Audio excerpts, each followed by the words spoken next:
Glad that you're joining us. I am happy to welcome our colleague from Elgin Community College, David Rudden, who is going to present on Show Me the Money, then the data, utilizing statistics to better evaluate the impact of financial interventions. So we will go ahead and get started. Okay. Thanks, Paula. And good morning, everybody. Thanks for joining us here today. As Paula mentioned, my theme is Show Me the Money. So as you'll see, what I tried to do is create some sort of what I hope is an interesting theme about a topic that can sometimes be sort of stale. And so I'm going with the Jerry Maguire Show Me the Money line. You'll see that it's harder to do that for some of the slides later on. So forgive me for kind of stretching that theme probably a little past its limits.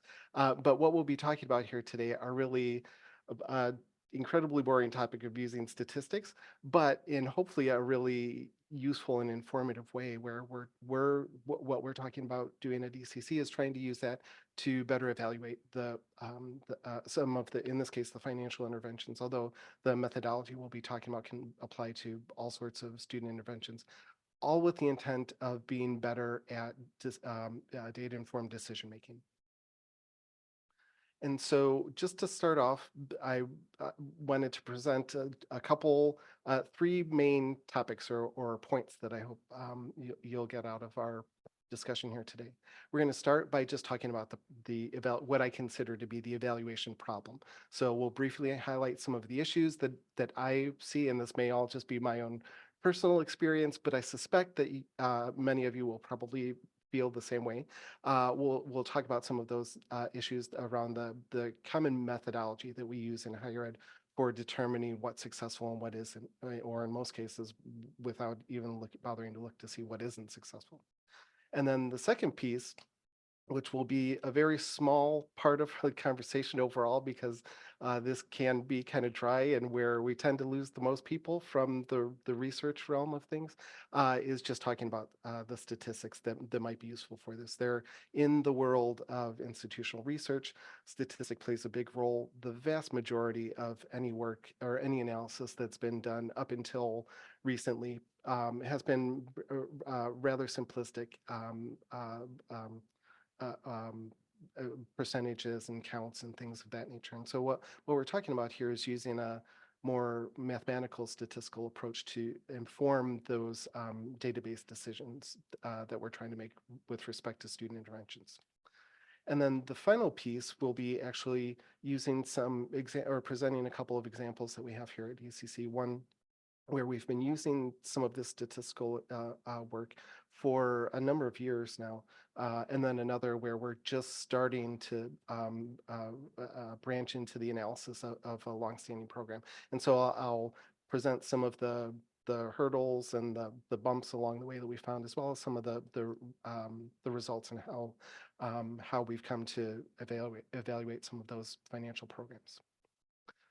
Before we do that, though, I want to just give a super quick intro about ECC.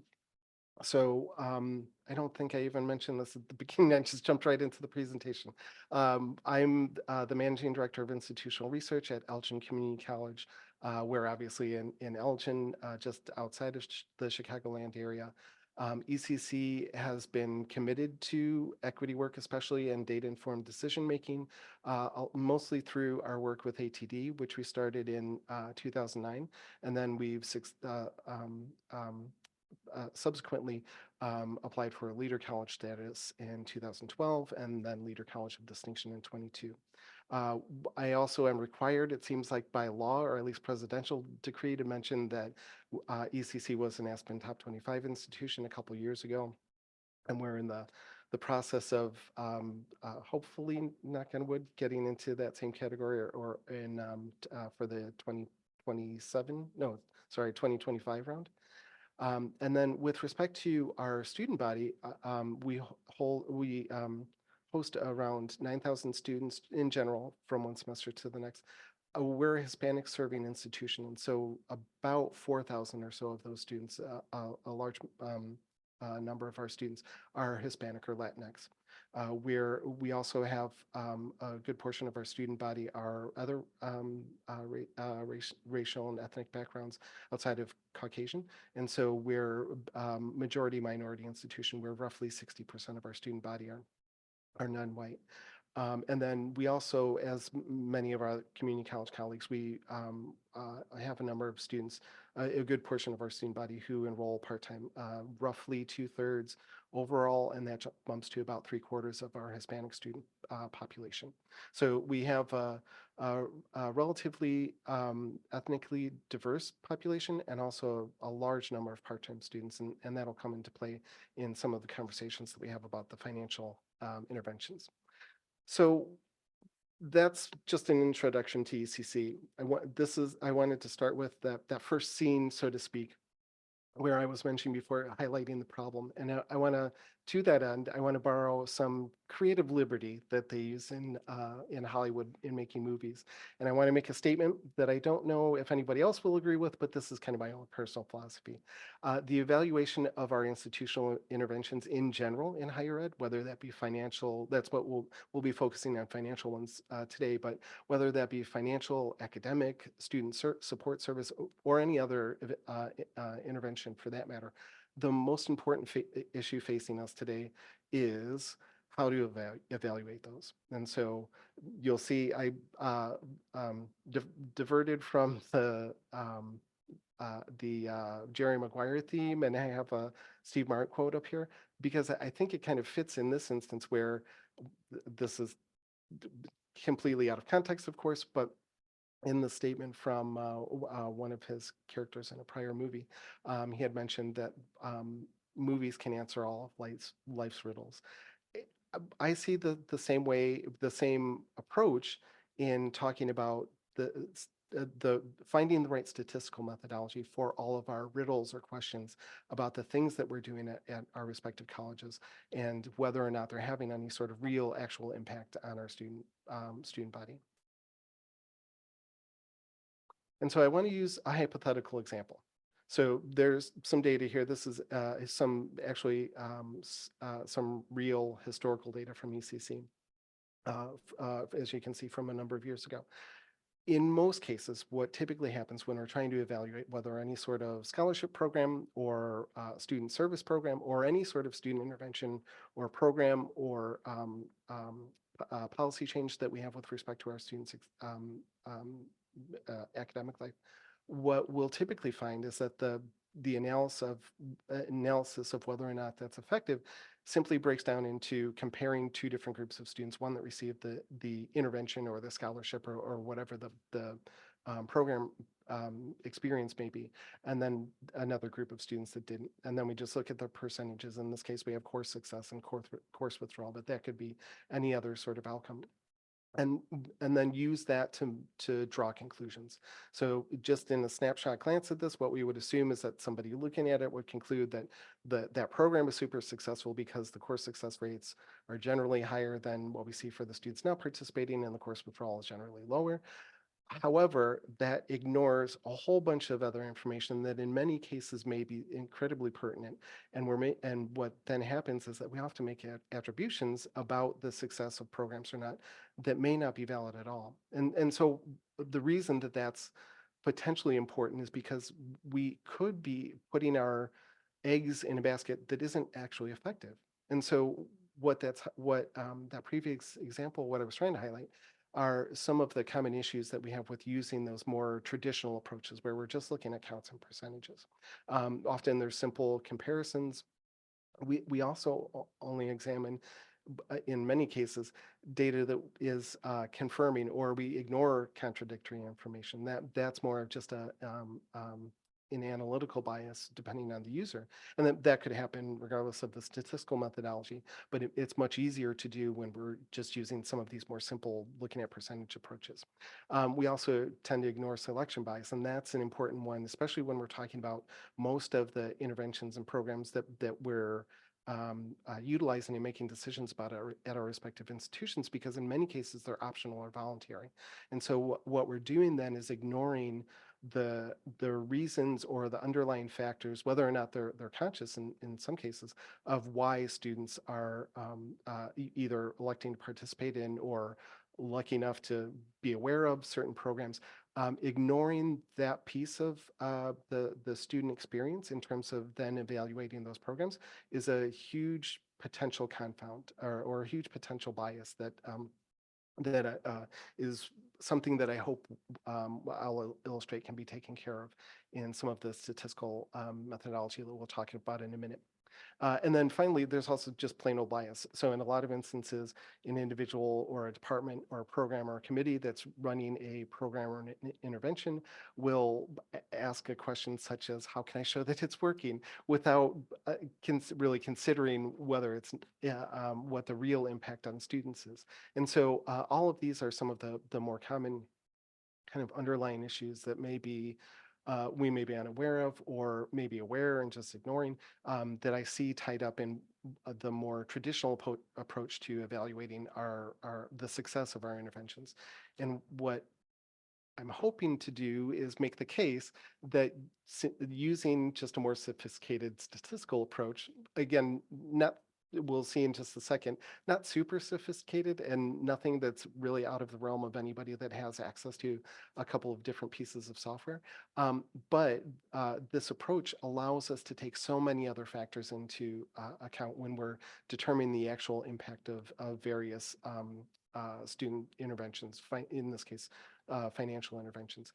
And one of the most important, as I was just mentioning a moment ago, is which students opt in or out of those interventions. So if we're talking about, I'm not using personal experience here, but any early alert program, for example, in most cases, those are reach out to students, and then we evaluate whether or not, when the students come to meet with their advisor or speak with their advisor, but we don't consider that decision to come back versus the students who just drop out or don't follow up.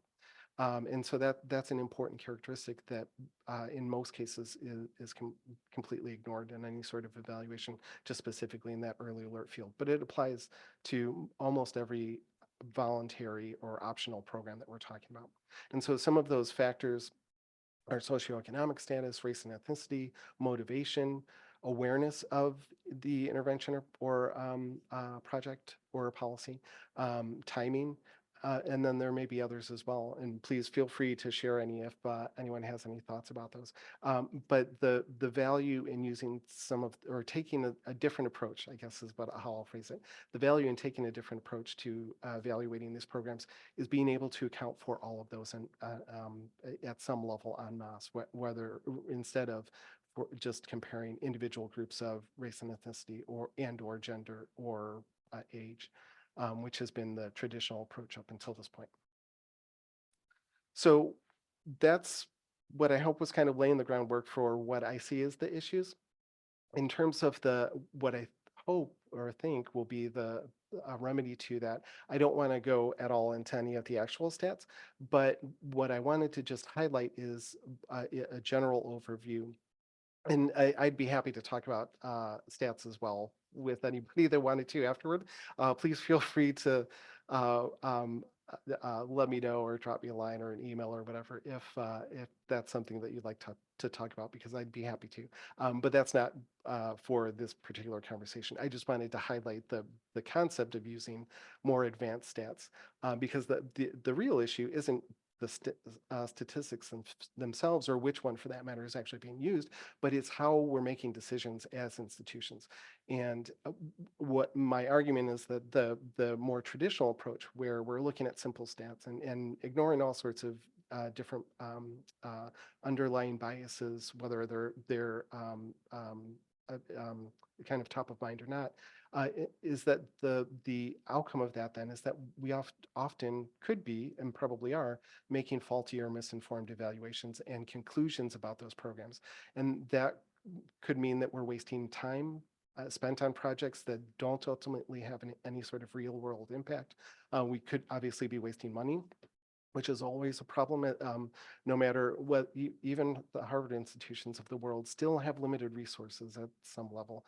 And for the rest of us, that's an even bigger problem. And so if we're spending money in the case of a financial intervention that doesn't really have an impact, that's money that could be spent having some sort of impact on our students' lives elsewhere. And so if we're making decisions based on faulty reasoning or faulty data, that is then influencing how we're making or how we're spending those resources, whether it be time, money, or people for that matter. And so in terms of that kind of nirvana of the world of better evaluation through stats, the real kind of primary theme behind all of that is that any comparisons that we make are made made between groups of students that have inherent differences between them that we're just not accounting for a whole variety of reasons.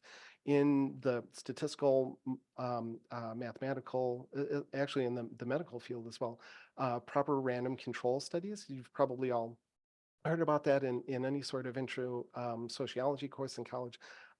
Random control stats where we're randomly assigning students to, or not students, but randomly assigning participants to different groups where they might receive a treatment versus not. That's kind of considered the gold standard. And the reason for that is because the general theoretical assumption that's run the course of history and has a lot of support behind it is that if you randomly assign a substantial number of participants into groups of treatment or program participation or whatever the case may be, that accounts for any underlying differences between them, whether they be demographic or socioeconomic or any other attitudinal, any other differences for that matter. And so what you're doing then in making a comparison between the two is measuring just the impact of whatever that treatment or that intervention is.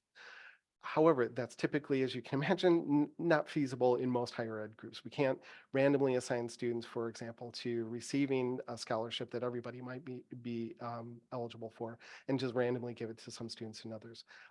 Because in most cases, that's not ethical. As we were mentioned before, most of our programs are optional.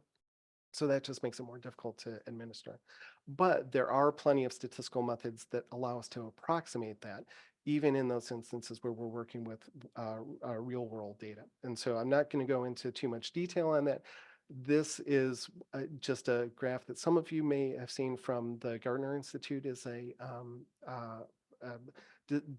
decision-making data information collective or consulting firm. And they have this cluttered, but what I think is a relatively nice chart kind of outlining the different steps in terms of methodology. We're not going to talk about any of the specific ones here, but as I was mentioning before, what I see is happening most traditionally are what they call descriptive stats. So those simple frequencies, counts, things where the questions that those statistics are built to answer are what has happened in the past. And so that may be useful in a whole bunch of instances, but not when we're talking about evaluating things. And that's where we want to move up the difficulty scale, so to speak, and look more at diagnostic or predictive analytics. I'll be actually talking about a couple, just in passing, a couple of the predictive analytic approaches that we've used at ECC. And so this is the one slide where I have the intermission GIF up here. Feel free to tune out for just a second. You have like 5 seconds if you're not at all interested in stats. But this is, for anybody else, this is the common general approach, regardless of which specific statistical model or methodology you think might be useful.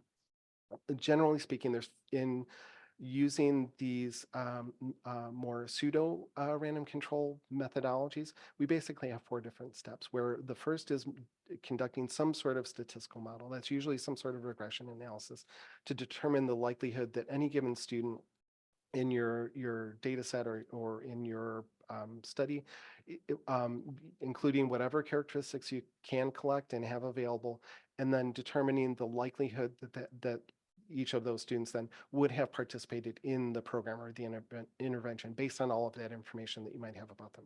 And then that likelihood score represents a statistical amalgamation of all of that stuff.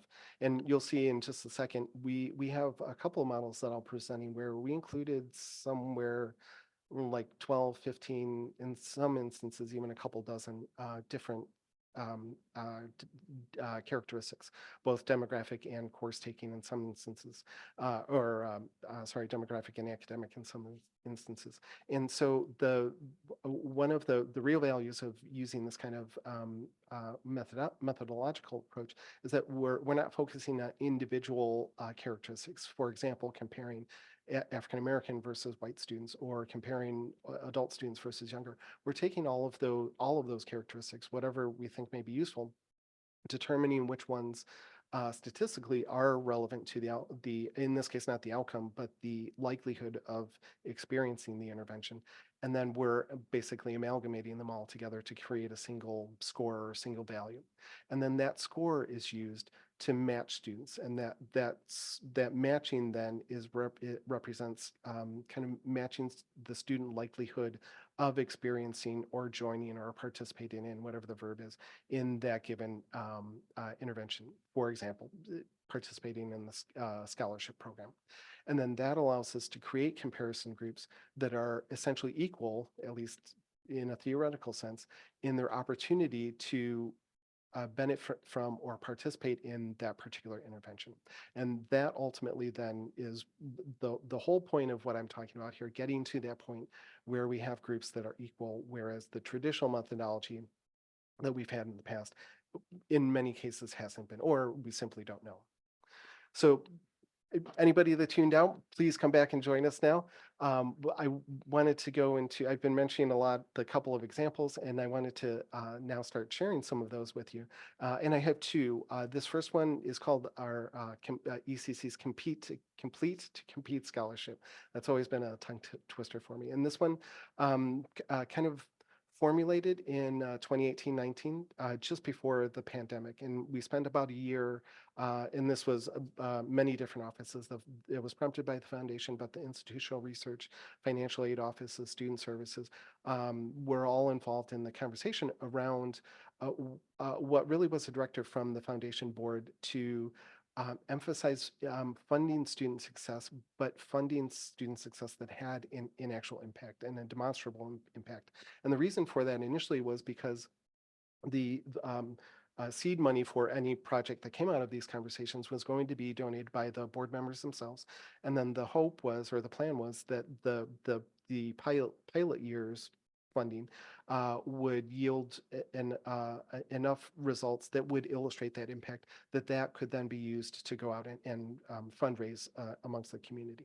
So there was a real interest in kind of breaking from what I was mentioning as that traditional mold of analysis, and not just comparing two different groups receiving whatever that the proposed intervention ended up being, and then showing percentages of successes or grade point averages or whatever. They really wanted to see some sort of impact. And so the project itself began in 2019. The pilot funding, as I mentioned, was funded by the board. The scholarship for the students, what ended up happening was a scholarship for students who were what we call near completers. So students who had received, and I think we had borrowed this concept from other institutions. I don't recall exactly, but I think the City Colleges has a similar scholarship like this.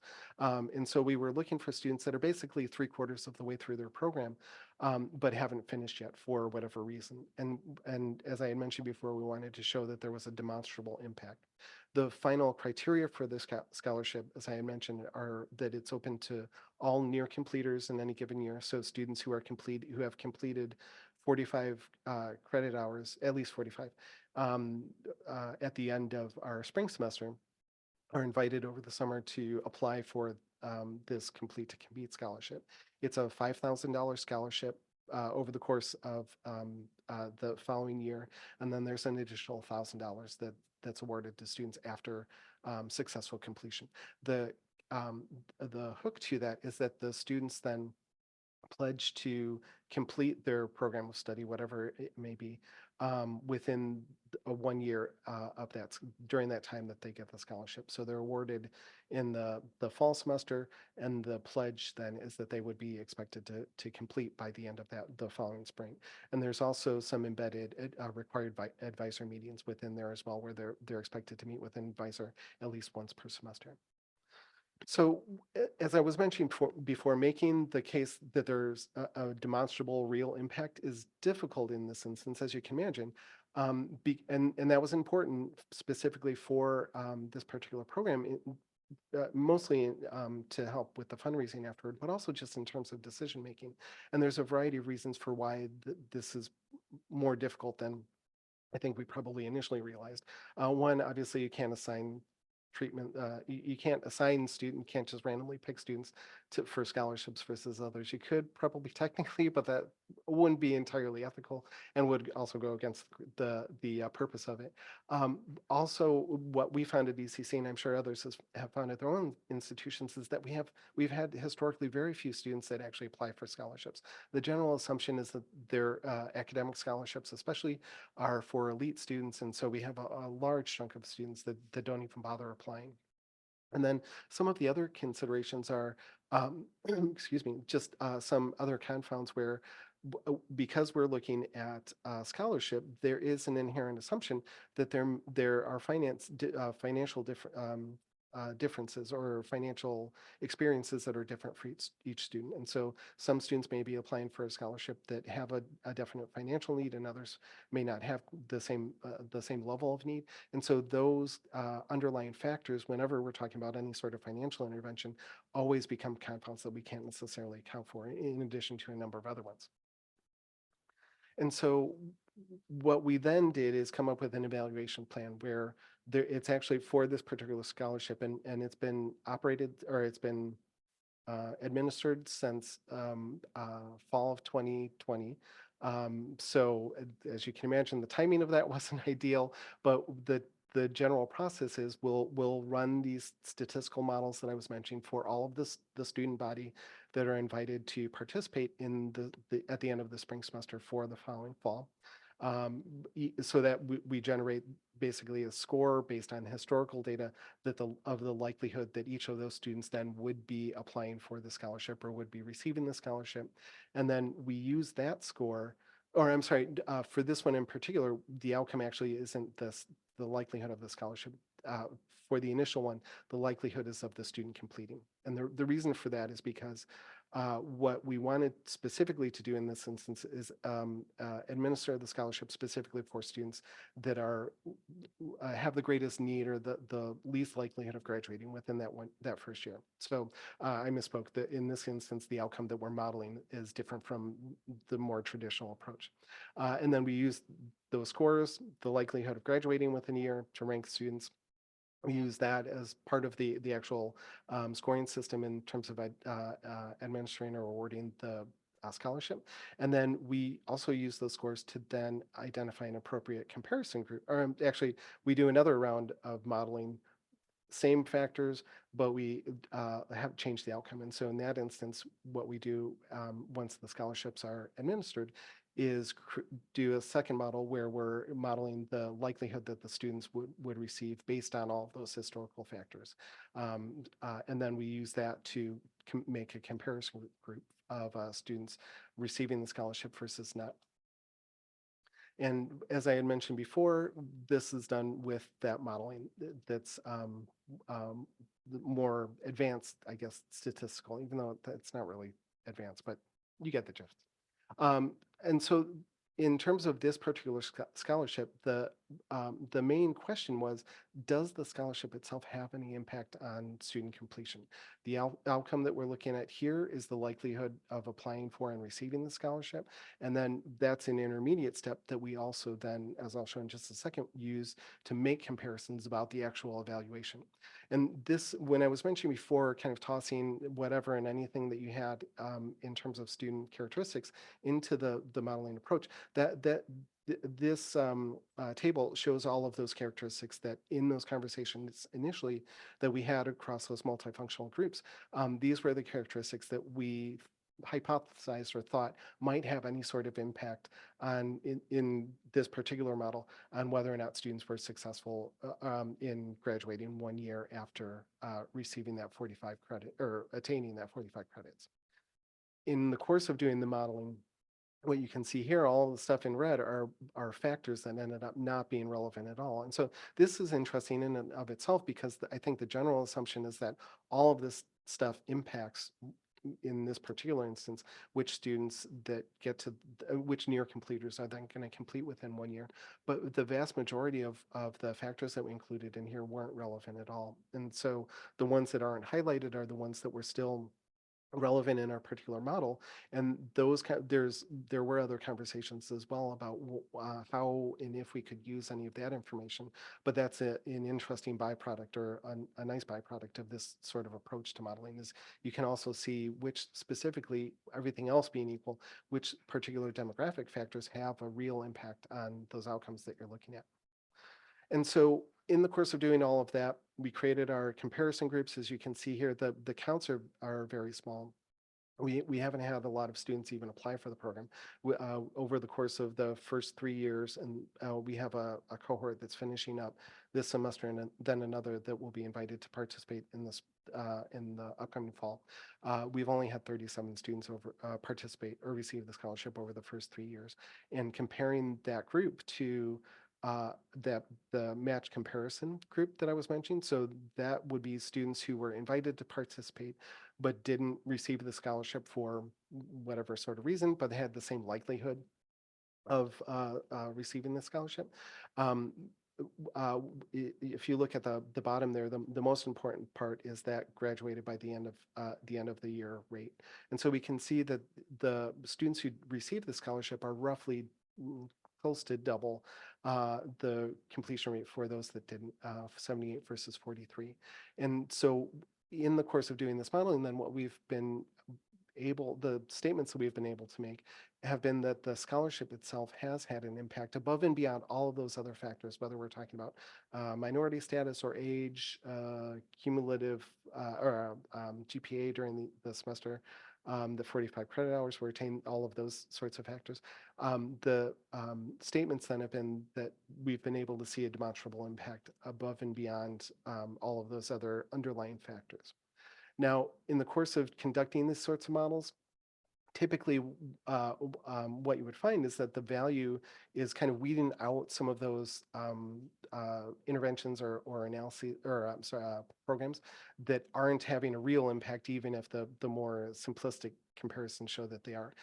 This was actually the opposite, where overall, historically, our near completer group, once they come back and enroll after their 45th credit hour, we see that about 2/3, a little bit more of those students historically actually do complete within the given year. So we were trying to close the gap for that remaining 30% or so of students. And if we go back one, you can see that the 78% for the students that receive the scholarship isn't, it's a little bit higher, but but that might not have been enough in and of itself to convince anybody just looking at it.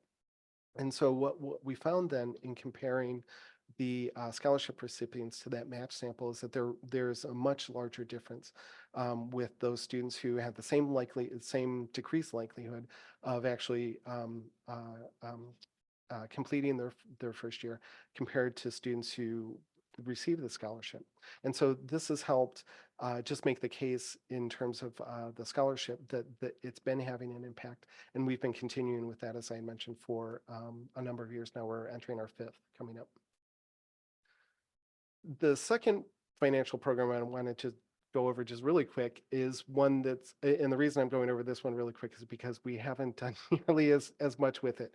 Our financial Spartans program focuses, as you can see in the picture here, there are a number of different workshops and activities that are all part of this larger program.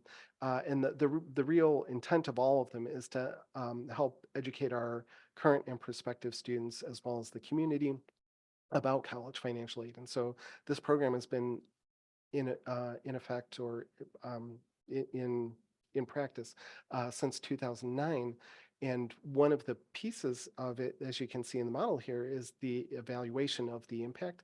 We've never really done that part of it, other than the chart that you see up here shows our overall amount of student loan dollars that have been administered and the number of students that have received loans. And so this has been an important impact, and one that has been mentioned a lot of times in our financial conversation, or our conversations about the Financial Smarts program.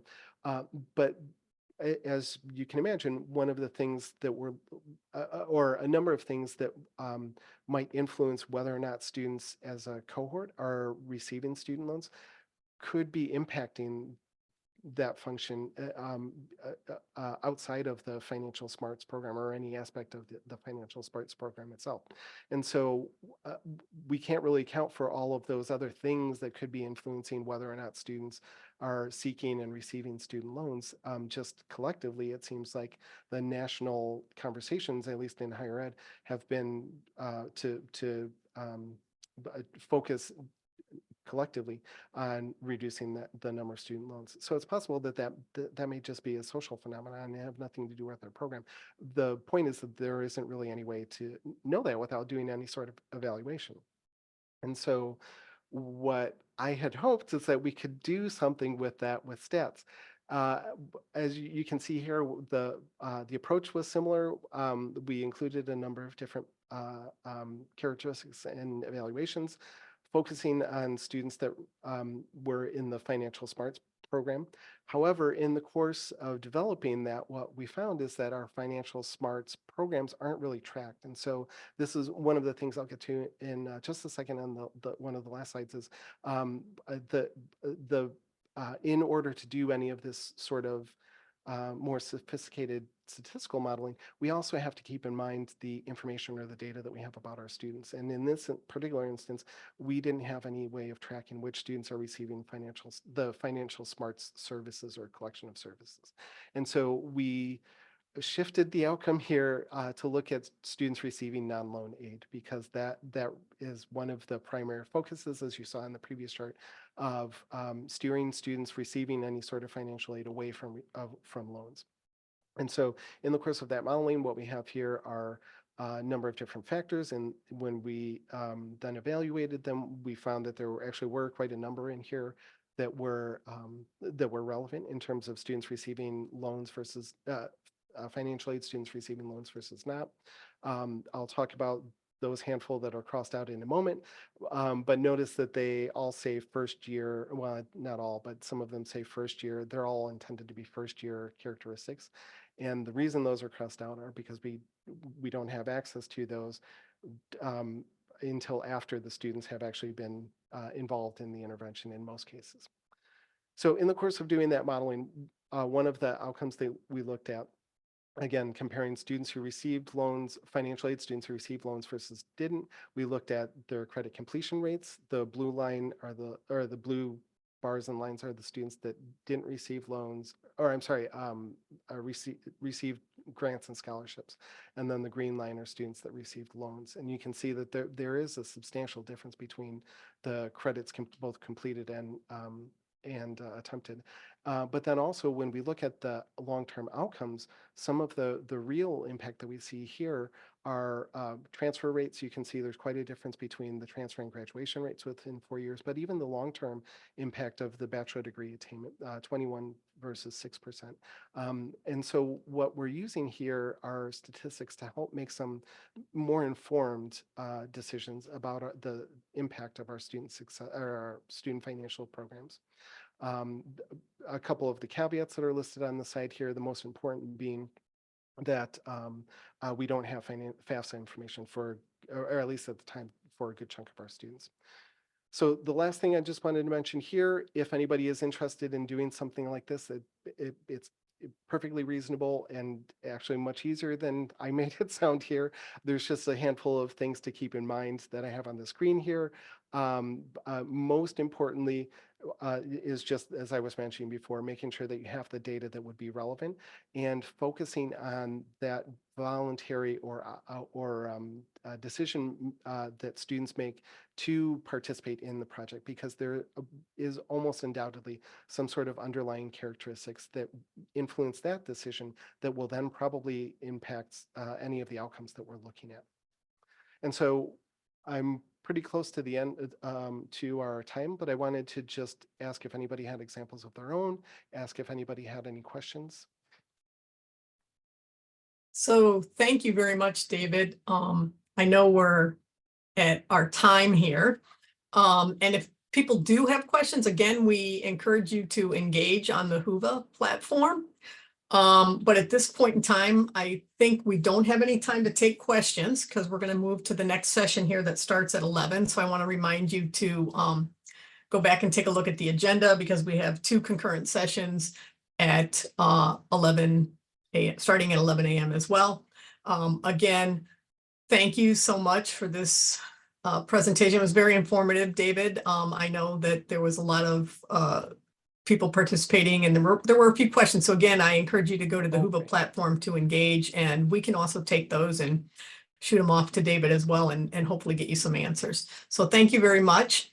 Please remember to check your agenda to see which session you'd like to join at 11. And then we have a brief break from 11:30 to 12. And then at 12 o'clock, we'll have our keynote with Dr. Sarah Goldrick. Rob, thank you all. Thanks, everyone.